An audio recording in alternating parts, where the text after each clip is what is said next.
There was only one more left, and he looked stupidly at the three others lying on the ground before swinging his weapon. I ducked underneath, because you can't really duck above, and then I stepped out with my halberd in his gut, and he doubled up, because I suppose it hurts getting stabbed by a halberd point, and that gave me my chance. Chaka!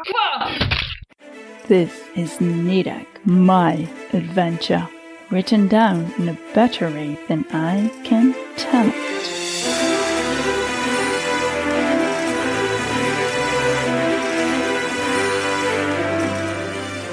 Chapter 1. Deadline. Guts! Nadec cursed when she glanced at her watch. She'd missed her deadline by half a day. A common side effect of being too caught up in the fight is losing track of time. Although the time wasn't the main reason for the profanity, she kicked the tall grass as another swear escaped her mouth. Bloody thing, she murmured while tapping the watch a few times. She frowned. I'm sure that had been more than 37,000 steps. No fitness trackers ever counted all the steps she took while in the air. It had always been a pet peeve of hers. With all of the technology available back home, it was frustrating how lacking it all still was. Of course, the first time she'd come to the other realm, just a little over 3 years ago now, it had been a pleasant surprise to see her stuff still working. She'd halfway expected things to have been crashed by the travel or freaked out by no longer being on Earth. She surveyed her surroundings while dislodging her halberd from the dead creature's head. That was something she'd learned after getting caught by surprise on a few occasions. Tall, knee-high grass swayed in the wind around her on open, rolling flatland. Yellow blending with light green as far as the eye could see. Many creatures could be lurking here, but no threat of xlurps. They were too large and clumsy, not to mention stupid, to hide in the grass. Their choice of camp. This spot must be the worst spot in the history of making camp, attested to their low intelligence. Nadec tried to wipe her weapon clean on the garment of the last xlurps she killed. She grimaced as she struggled to do that. The clothes didn't deserve to be called that. A cloth sounded more accurate. It didn't look like more than a narrow strap of fabric with 2 holes at each end. Those were meant for the head. The tension while wearing the cloth stretched the holes into elongated ovals. As for coverage, it provided the bare minimum. The only areas it covered was the lower spine section of the back, the middle of the front body up to the navel, and almost everything in between the legs. The part near the ass was wedged in between the purple-haired, fiery orange buttocks. She did feel lucky that the cloth was attached tightly enough to keep its position. It already gave too much away. Fair to say that the sight had distracted Nadec a lot during the fight. And, she supposed, it would have been worse if it hadn't worn any cloth at all. She'd been in that situation before, and it was not pretty.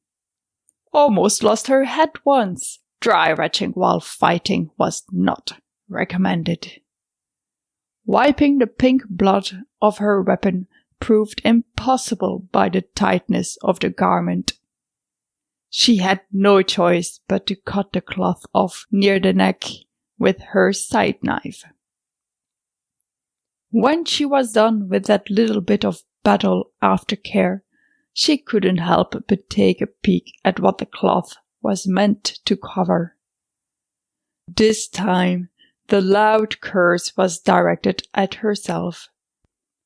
Every time she told herself she'd never do it again, but each time she did it anyway. She shuddered in an exaggerated way and contorted her face in disgust. It would definitely have distracted her even more during fighting. As if one ballsack wasn't enough. She shortened the halbert's shaft by holding it in a specific place and flung it at her back. The magnets held on to it immediately, keeping the weapon in place. A protection cover shot out from the sides to cover the sharp bits. It had taken her a while to find a proper way of carrying the kind of oversized axe-like weapon. At first, she tried the traditional hip carry. Because of the special shaft enabling her to shorten it, she thought that would have been the best carry. But its large size and her rather diminutive stature, not to mention non-diminutive hips, disproved her idea. After tripping over it several times and cutting herself more than once, she'd gone on a mission to find a better way. Seriously, how did the men in all those stories carry their axes on their belts? It was just not practical.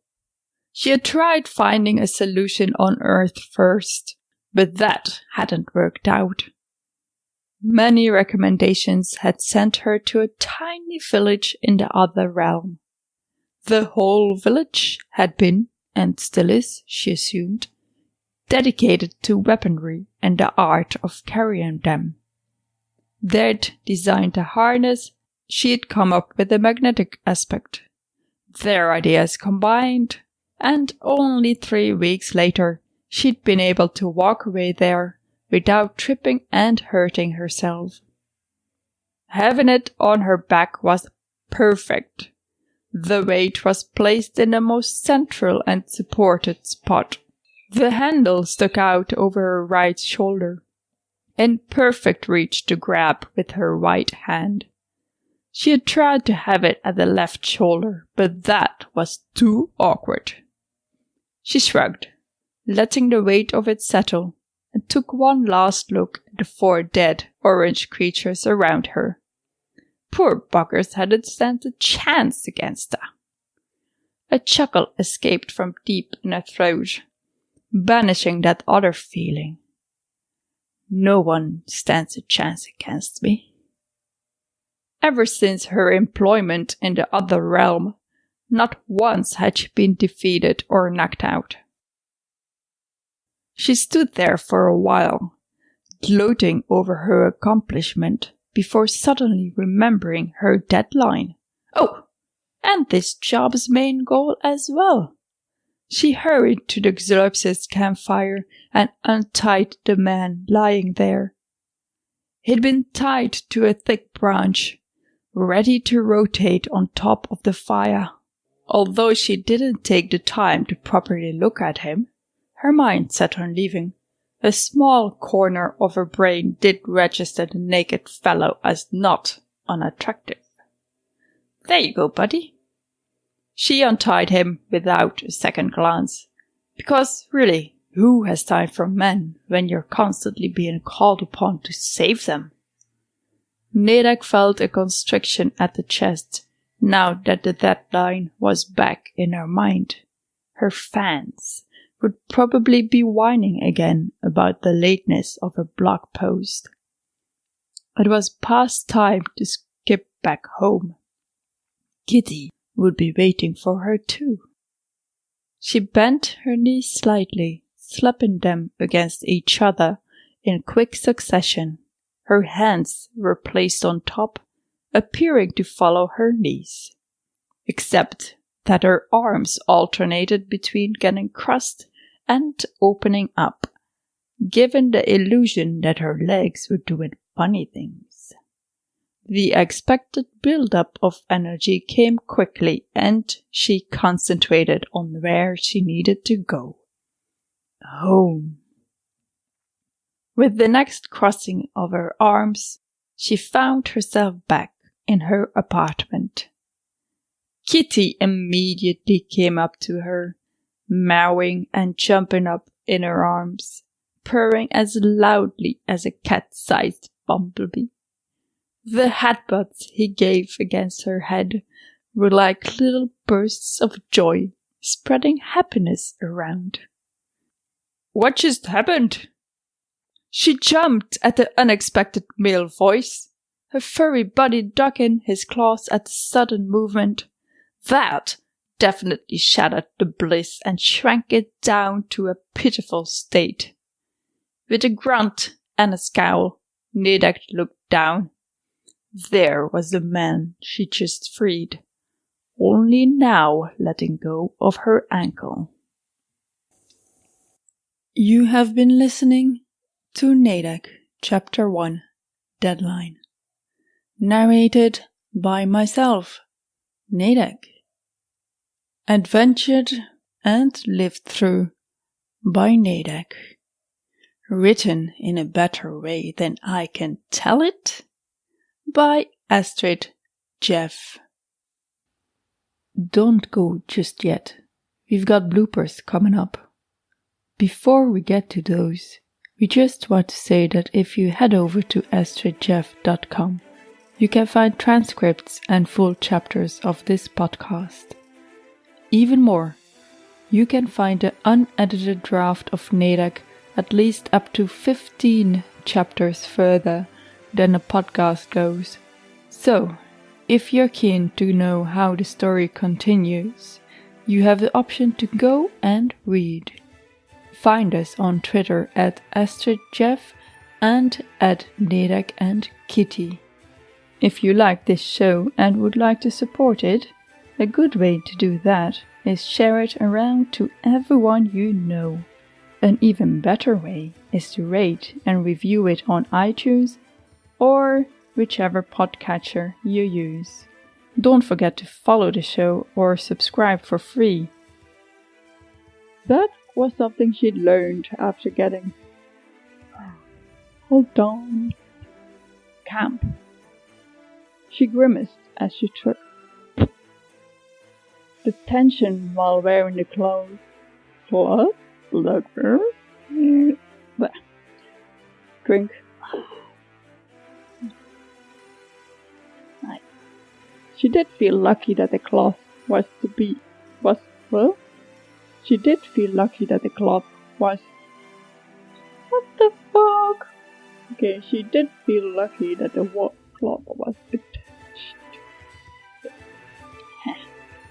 It already gave too much away. She had no choice but to cut the cloth off near the neck with her side knife.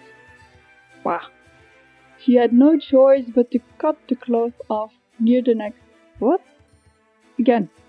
She had no choice but to cut the cloth. Oh hell. What the?